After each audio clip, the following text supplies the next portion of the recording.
Ya, di sini selamat sore teman-teman. Di sini saya mau sharing tentang memahami ancaman keamanan website. Khususnya kita berpacu pada top 10 OWASP ya. Nah, apa sih OWASP itu?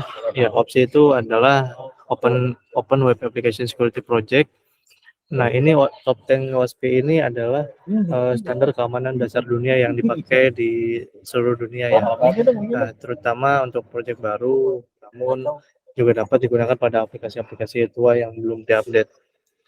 Nah, top 10 si OWASP ini juga memiliki checklist keamanan ya. Ada 10 keamanan yang diambil dan ini secara tahun akan terus update atau berkembang. Ya, untuk apa saja yang ada di top 10 OWASP ini, kita berpacu pada tahun 2021. Sebelumnya itu diambil pada tahun 2017, kemudian sudah diupdate menjadi standar dunia pada tahun 2021.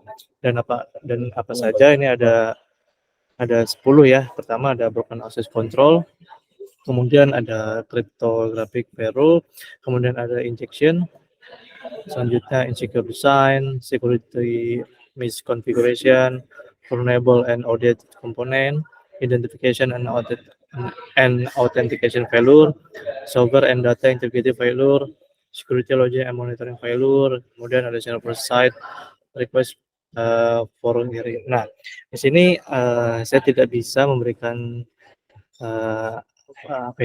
contoh atau praktek secara satu persatu dikarenakan sangat memakan waktu. Di sini yang pernah saya lakukan atau yang pernah saya implementasikan ada dua kategori. Di sini ada broken access control dan kemudian ada injection. Nah, injection juga di sini banyak macamnya seperti SQL injection, HTML injection, kemudian ada RCE dan sebagainya. Nah, berdasarkan kasus yang memang pernah saya temui secara internal ataupun eksternal, ini saya berfokus pada dua kategori ini. Ada injection dan broken access control. Di luar itu memang saya belum pernah mengimplementasikannya secara langsung. Jadi saya hanya berfokus pada broken access control dan injection. Kemudian di sini ada kasus internal nyata ya.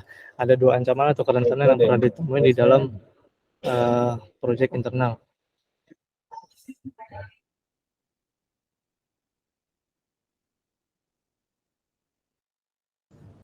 Oke, di sini ada broken access control yang saya sebutkan sebelumnya, kemudian ada injection. Ya, untuk broken access control di sini ada API ya, kelemahan akses pada kontrol ada API yang pernah saya temui pada project internal DPLK tentunya. Kemudian ada injection di sini yang saya pernah temui SQL injection pada ASP. Nah, oke. Saya ambil untuk injection 2021. SQL injection ini menjadi top serangan keamanan standar dunia dikarenakan banyak sekali kerentanan pada tahun 2021 dan saat ini pun 2023 masih SQL injection masih menjadi top. Ya, di mana penyerang menyisipkan kode SQL berbahaya ke dalam input aplikasi web untuk meretas semua akses database dengan cara yang tidak sah. Nah, ini dapat terjadi jika aplikasi tidak memvalidasi atau tidak memiliki filter ya pada input pengguna dengan benar. Sebenarnya parameter ini bisa apa saja, bisa URL ataupun kolom pencarian atau kolom username dan password apa saja. Sehingga penting untuk melindungi aplikasi dengan teknik pengamanan seperti parametrisasi dan query dan sanitasi input. Nah, di sini untuk kurang lebih flow-nya, jadi si attacker atau penyerang memasukkan query yang dianggap database itu tidak valid, kemudian database atau website web application merespon balik ke si attacker. Kemudian setelah divalidasi dan menemukan kerentanan yang ada, penyerang dapat mengekspos lebih lanjut terhadap aplikasi tersebut. Nah, untuk apa yang digunakan di sini ada manual dan automation. Untuk automation kita menggunakan SQL Map karena di sini khususnya untuk SQL injection ya. Ini akan mencari kerentanan SQL injection dengan tipe-tipe yang berbeda. SQL injection juga memiliki banyak tipe ya, Pak. Yang pertama ada time based, kemudian ada error based, kemudian ada dua doang. Ya, dua doang. Apa? Oke, selanjutnya ini ada proof of concept ya. Bagaimana cara SQL-nya? Saya akan menunjukkan satu video yang saya ambil dari yang saya lakukan secara pribadi menggunakan manual ya, tidak menggunakan automation. Ya, saya juga memiliki disclaimer ya, ini untuk pada videonya diambil tahun 2019 dan bahkan juga sudah di-fix dan sudah ada izin untuk mempublikasi secara internal. Nah, caranya juga tidak boleh digunakan secara bebas, udah pasti harus ada izin dulu yang bersangkutan karena itu melanggar dari hukum undang-undang yang berlaku. Oke, saya coba share screen.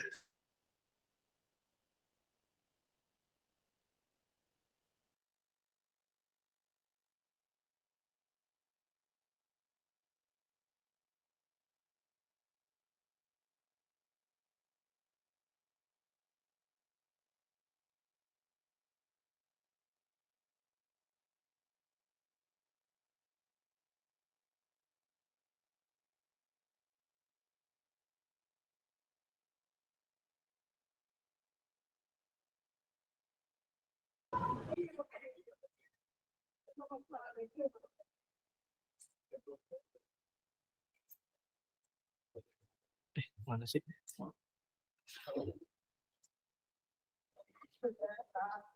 Ya, ini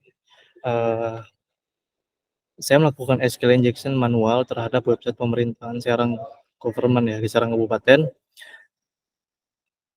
Saya akan percepat. Di sini saya mencoba memvalidasi apakah websitenya aktif secara real time ya, karena ini aktif ya. Saya akan percepat. Kemudian saya mengambil salah satu artikel yang ada di dalam website tersebut.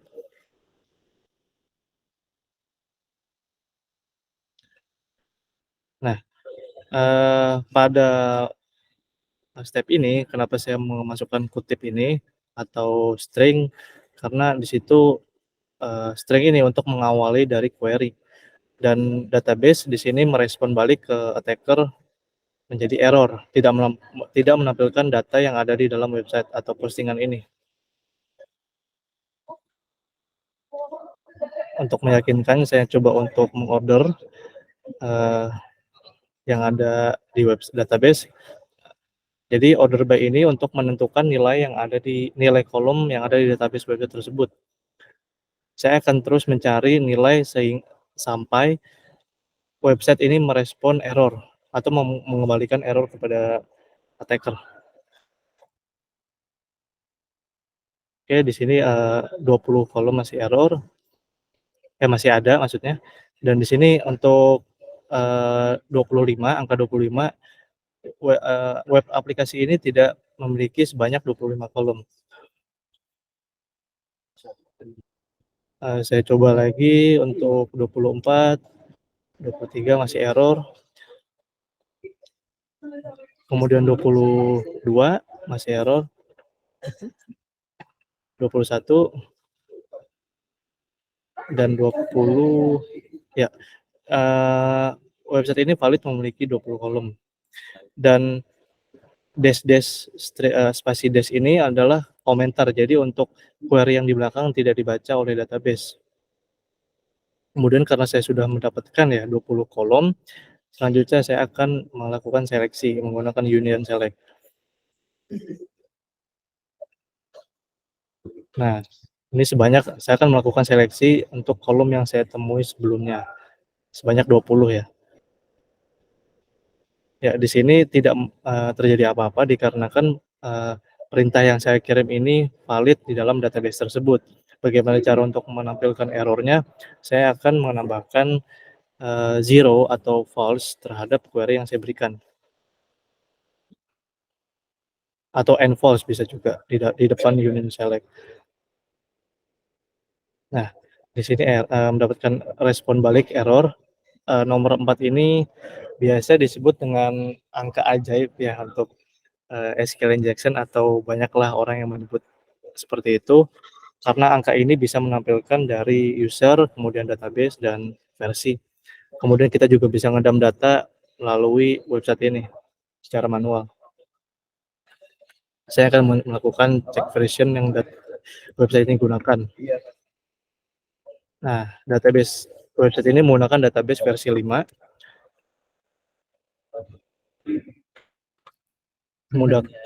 Kemudian si website ini memiliki database name-nya Serang masuk kabupaten.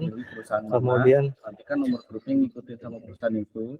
ya, user yang digunakan di database menggunakan user root application localhost. Ya, saya tidak bisa menunjukkan lebih dikarenakan data-data sangat sensitif.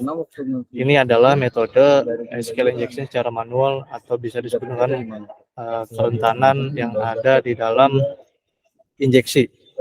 SQL injection juga masuk dalam top vulnerability yang ada di dunia. Oke, selanjutnya di sini ada broken access control. Nah, broken access control ini adalah kelemahan memvalidasi permission dari sebuah aplikasi. Nah, ini yang termasuk dalam top 10. Ini terjadi ketika aplikasi web atau API tidak membatasi akses pengguna dengan benar, sehingga pengguna dapat mengakses sumber daya yang harusnya tidak mereka miliki, seperti kami atau saya usernya sebagai user biasa, tetapi ingin memiliki akses admin. Bagaimana caranya kita memanipulasi API? Nah, ini disebut dengan process control. Nah, ini dapat mengakibatkan pelanggaran privasi, akses yang tidak sah, dan penyalahgunaan sistem. Untuk mengatasi masalah ini, perlu menetapkan kontrol akses yang ketat dan memverifikasi izin pengguna secara cermat dalam aplikasi atau API. Nah, saya juga memiliki proof of concept karena saya tidak memiliki gambar-gambar diagram atau gambar flow bagaimana cara menyerangnya. Saya langsung melakukan show proof of concept atau yang saya lakukan. Dan apa yang saya lakukan ini juga pada project internal, project NKC. Nah, bagaimana cara coba nonton ini ya, disclaimer ya. Ini untuk internal saja, dikarenakan proyeknya saja masih berjalan dan kerentanan sudah diperbaiki oleh tim developer. Oke. Oke. Oke, yang ya di sini ada 4 menit video, tapi saya akan percepat. Ya, proyeknya DPLK simpan ya. Proyeknya DPLK simpan. Di sini saya memiliki nomor daripada victim. Nomor ini nomornya Mas Lutfi, boleh di WhatsApp. Kemudian saya akan memasukkan untuk melihat data yang dikembalikan dari server. Saya melakukan intercept di sini tujuannya untuk melihat respon secara langsung dari si website atau web server. Nah, ini data yang saya terima, data-datanya Mas Lutfi tentunya untuk autentikasi.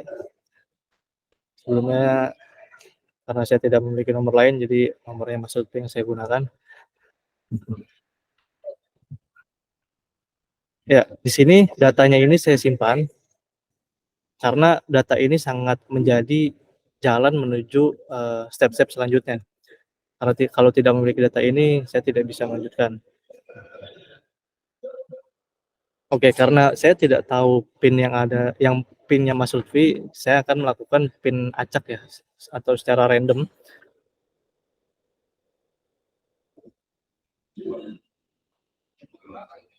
Oke,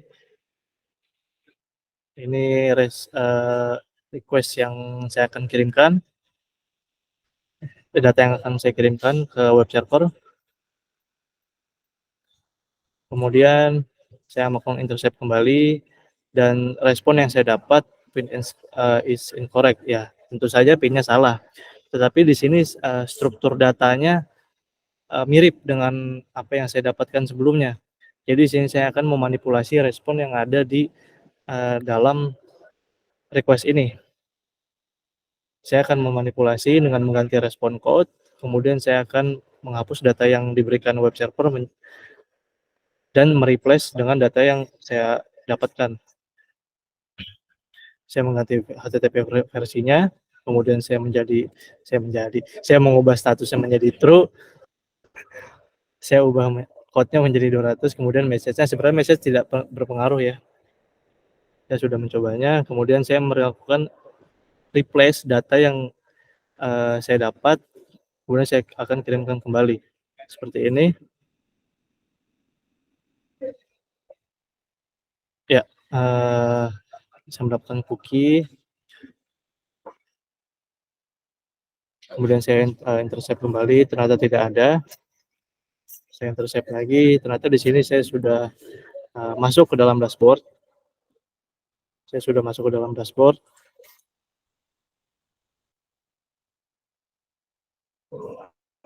Ya, ya di sini masih cookie-nya ya, tentunya masih session. Kemudian sebelumnya di sini ada option user detail ya. Di sini akan menampilkan data-data dari si user. Saya ingin melihat, makanya saya akan melakukan intercept. Saya ingin melihat responnya langsung.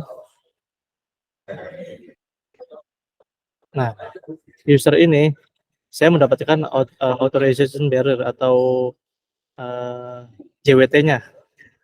Fungsi JWT ini untuk sesi yang ada di Mas Lutfi-nya atau dari tokennya Mas Lutfi.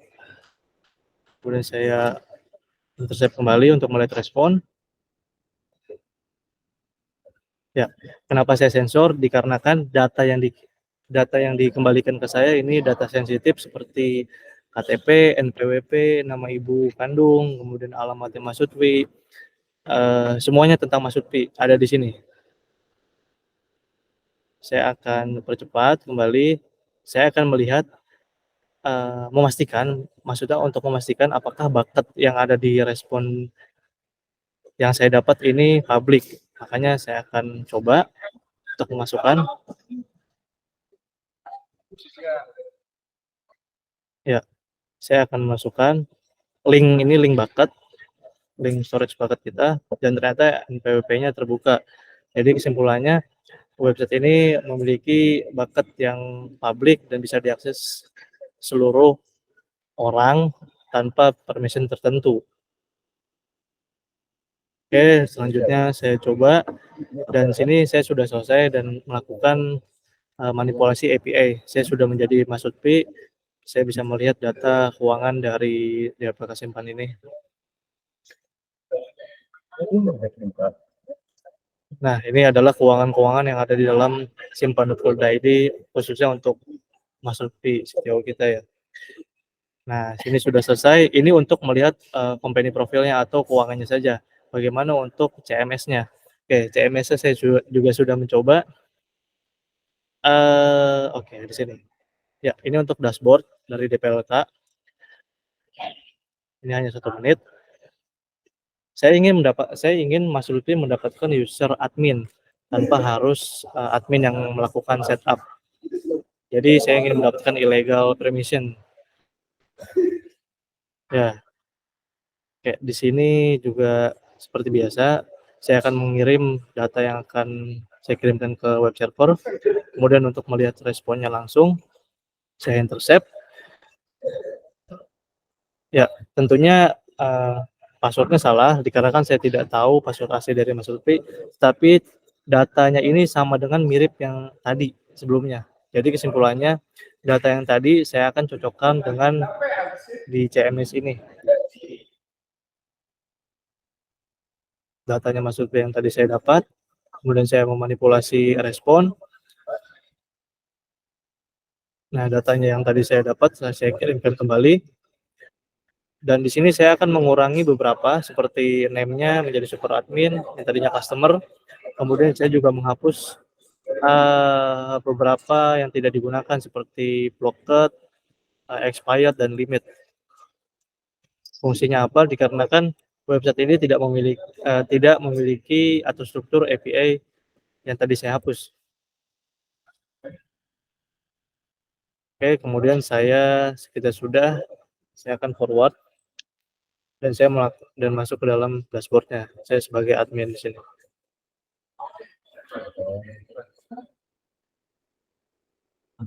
Oke, oke, saya sudah admin ya. Saya bisa ngapa-ngapain sebagai user tapi permission admin. Oke. Oke, untuk ini masuk ke tahap pencegahan ya. Untuk pencegahan sebenarnya kita bisa baca dokumentasinya langsung ke top 10 OSP. Di sana banyak sekali cara-caranya untuk menangani kerentanan-kerentanan yang ada pada top 10 seperti SQL injection atau injeksi, kemudian ada broken access control dan sebagainya. Oke, kurang lebih itu presentasi dari saya. Apakah ada pertanyaan atau tidak? Silakan.